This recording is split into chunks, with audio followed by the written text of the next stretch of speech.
Hey folks, this is Matt once again. Welcome back to another video. And this is of SummerSlam 1991 in my gradual video series on the pay-per-views of WWF. Now SummerSlam 1991, the main match was Hulk Hogan and Ultimate Warrior versus Sergeant Slaughter, Colonel Mustafa, which was pretty much the Iron Sheik, and General Adnan. Now, and also Psycho Sid, or at this point he was Sid Justice, was the referee. And then after that you had a marriage of Macho Man Randy Savage and Miss Elizabeth. So it was the match made in hell and the match made in heaven. This is also the one that, on the self-destruction of the Ultimate Warrior, everyone pretty much said that right before the show started, Ultimate Warrior went up to Vince McMahon and said, well, you better pay me this or otherwise I won't go out there. And then afterward, Ultimate Warrior was fired.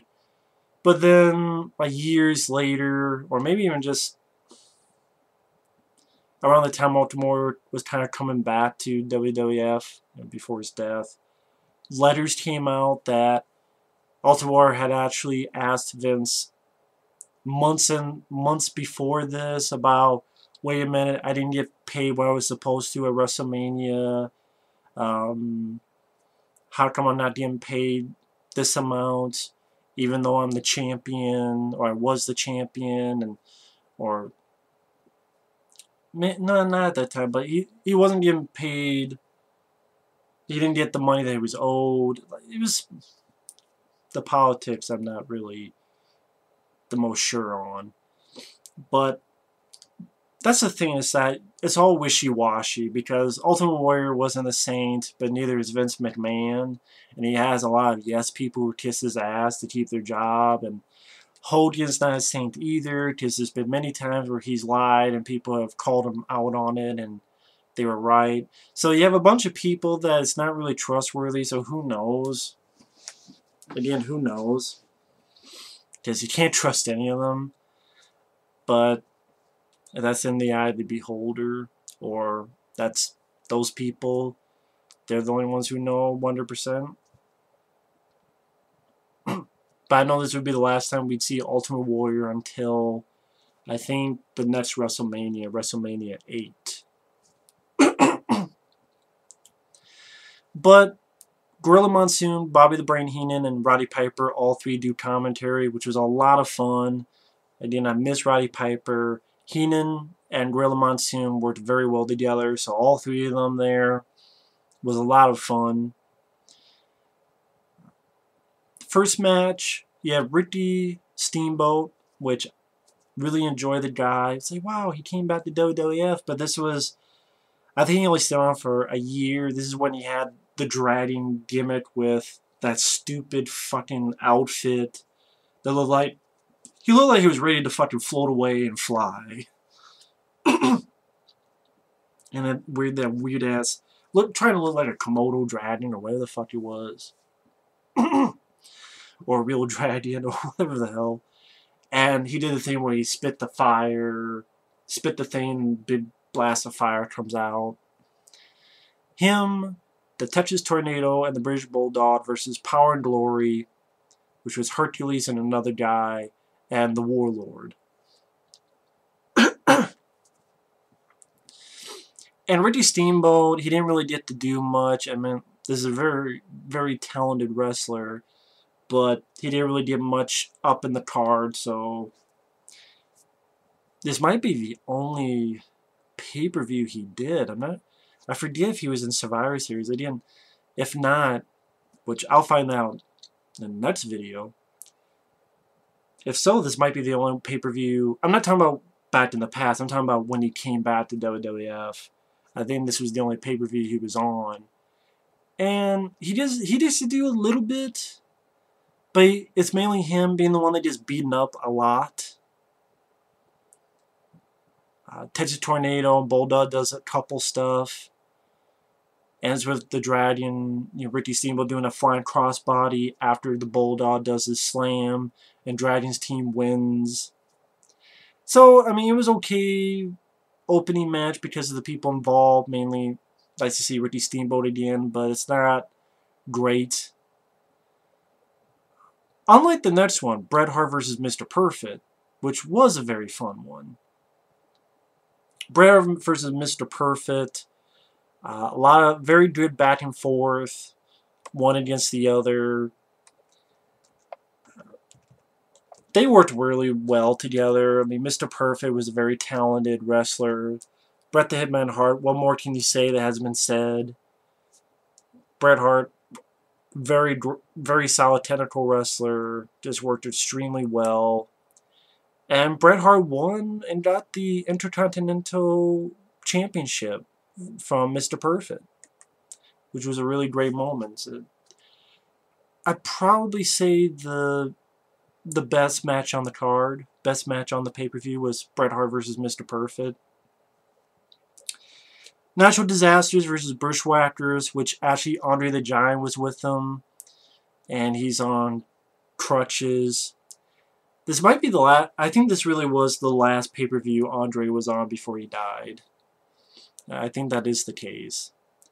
I guess the reason Andre's with the Bushwhackers is that the story is Andre was attacked by earthquake, and that's why Andre was on crutches. But of course, in real life, Andre was ill. His health was a debilitating health.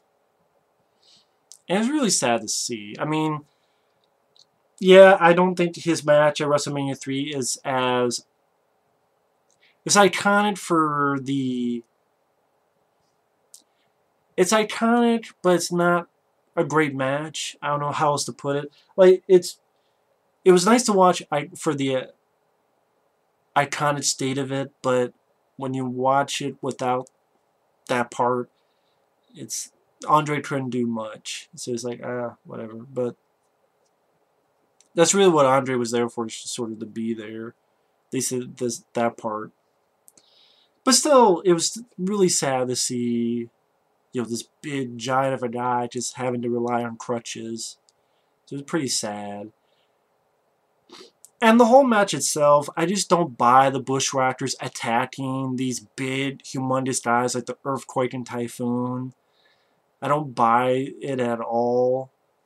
And of course the Bushwhackers lose, as if there were any doubt. And Natural Disasters are going after Andre, but then the Legion of Doom come out.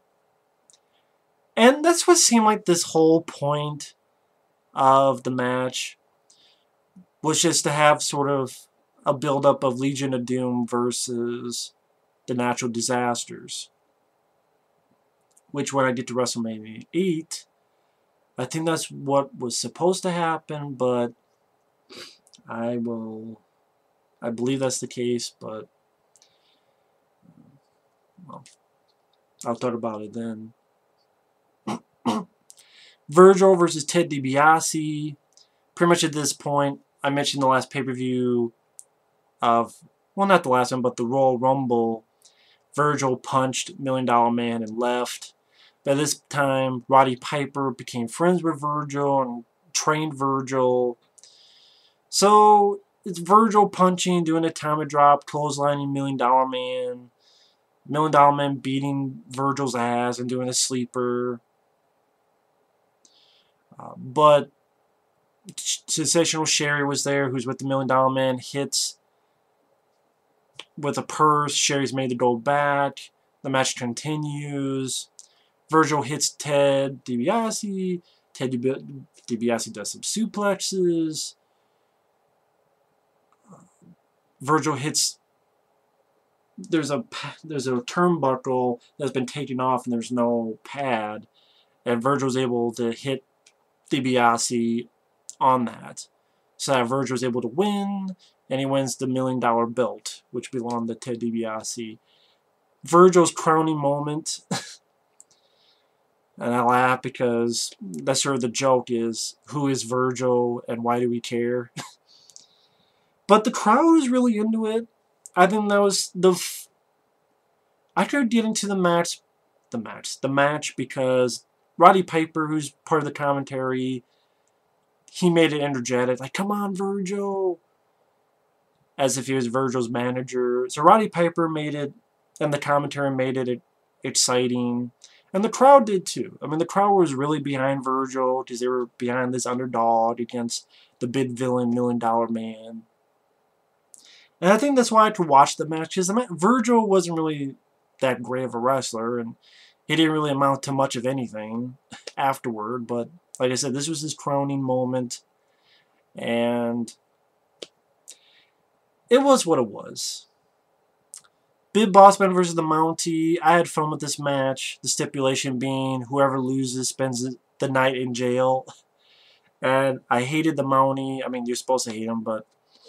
And I liked the Big Boss Man, so... He gets some good hits, like with his elbow, jumping on him while Mountie was on the ropes, gives him a power bomb. But then Mountie fights back, gives him some drop kicks and his own elbows. Big Boss Man does his boss slam. Mountie's going for the power driver, but I like this move where Big Boss Man picks him up, and you're like, what's he going to do with him? And just slams his ass right back down onto his back. Really hard. Just really felt the impact. And because of that, slammed the Mountie's ass back down, and Big Boss Man wins. And yet, every once in a while in the pay-per-view, they see how the Mountie has been put into jail. And it really shows sort of the... How do you put it?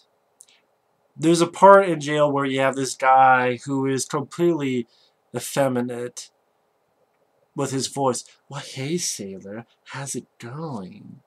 So I'm like, did they just have a rape joke or a possible rape joke? Is the Mountie going to get raped in jail by this effeminate man? In 1991 WWF? Is that the humor? It's kind of like is that what? But other than that, it's just weird when you think about it. You don't have to think about it, it's just weird, period. But other than that, I mean, the commentary of Bobby Heenan saying, no, you can't put him in jail. And the match itself, I had fun with that. Legion of Doom versus the Nasty Boys. Street fight. It was a fun little street fight. Nasty Boys using spray to put in LOD's eyes. Using like coolers and helmets. LOD wins. Do their cool finishing move. And they become the tag team champions. So, nice moment for Legion of Doom. I liked as a tag team. IRS versus Great Valentine. Completely pointless. Really, I guess just to show IRS as a winner. Sort of a guy they're building up. But I don't like Great Valentine and IRS. He really did nothing for me. Pretty much all I remember after this is he would team up with $1 Million Man Ted Dibiase to beat Money Inc. That's really it. And then you get to the final match. Hulk Hogan Ultimate Warrior versus Sergeant Slaughter, Colonel Mustafa, and General Adnan. It was fun to have Sid Justice as the ref. I don't mind Sid Justice. Granted, later on you would see that he fucks up a lot in promos. And, of course, the thing where in WCW, he broke his leg, and you can actually see it, which was disgusting. In the WCW stuff. And he wasn't the best technical wrestler, but I just always had a soft spot for Psycho Sid Justice. I always had a soft spot for him. Especially when he did interviews when he's yelling, it doesn't work, but at this time, when he did an interview, he's very quiet. And it worked very well. It's like, he talks through his teeth, but he did it the right way. So, like, Timothy Oliphant should learn from him how to do that. But, and you see that later on, especially at the Royal Rumble 1992 and so forth. But I liked Sid. And then even when he was Psycho Sid, I liked him. I always had solid. So it was nice to see him as the referee.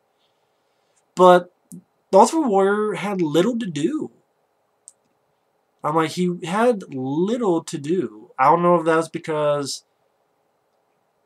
if it, Vince McMahon says it was the day of that he found out, but if it really was months in advance, maybe he's like, well, I promoted SummerSlam, so I gotta have it here. Let's just not have Ultimate Warrior do a lot and work this all out. And it's true. Hulk Hogan did most of the stuff. Ultimate Warrior did a little atomic drop on Sergeant Slaughter and a suplex and some clotheslines. They have a really nice flying clothesline off the rope. That's really it. And the other two, Colonel Mustafa and General Adnan, they were barely in the match at all. They might as well not have been there. And Hogan throws powder while the ref isn't looking. Gives the leg drop to Sergeant Slaughter, wins, while Ultimate Warrior grabs a chair and chases the other two out. And looking back, you tell something was up because Warrior never comes back.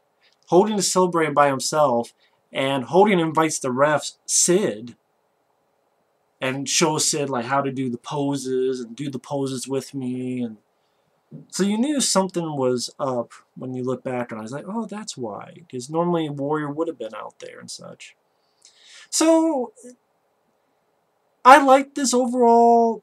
Bret Hart vs. Mr. Perfect, definitely the best match. I like the Big Boss Man match. The Legion of Doom match with the Nasty Boys, them winning their championship. Same with Bret Hart winning the Intercontinental Championship. That was the fun stuff. The opening, nice to see Ricky Steamboat, but stupid gimmick they put him on. IRS, that was useless. Virgil, it was there for what it was. The final match could have been a lot better. Could have been a lot better. I mean, it could have been, give Ultimate Warrior more to do. He's barely in the match. Have him also give it to these Colonel Mustafa and Joe Adnan, get them in there more. Have them fight more.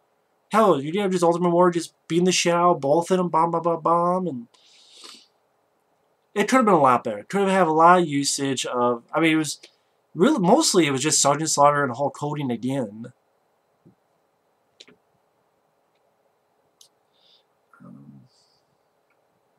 And I'm trying to think, was there a match between Sergeant Slaughter and Hulk Hogan where Hulk Hogan had this deer on and was using all this gear? I don't know if this is just in something I imagined, but I could have sworn there was a match between him and Sergeant Slaughter where he had all his gear on, and he had an American bandana or something, and he was using all this stuff flares, or it must be just in my imagination. For some reason, I don't know why I thought that. For some reason, I thought that did happen, but I guess I'm just going out of my mind. And then, like I said, the marriage between Randy and Liz, that was fun. Bobby Heenan was hilarious. Just when the little girl that puts the flowers out, he is calling her a litter bug while she's throwing flowers. And a little boy who's a ring bearer, and Bobby the Brain Heenan says that ring bearer, he's actually a midget. The commentary was hilarious. That's another reason why I did enjoy this one overall, was the commentary. And then when Randy says yes, he goes, ooh, yes. So, and, I miss Macho Man Randy Savage, and him and Liz. That was a nice moment. It was a great moment in WrestleMania 7. This was a nice sort of capper to that. So, I wish the last match was a lot better. It could have been a lot better if more usage of the Warrior and the other two was Slaughter. But it is what it is. Nice to see Sid in there. Fun commentary by the three guys. Heenan, Monsoon, and Piper. And overall, I liked it. I thought it was not the best SummerSlam, but I had fun with it. Either way, thanks for watching. Take care, and stay tuned for another video later.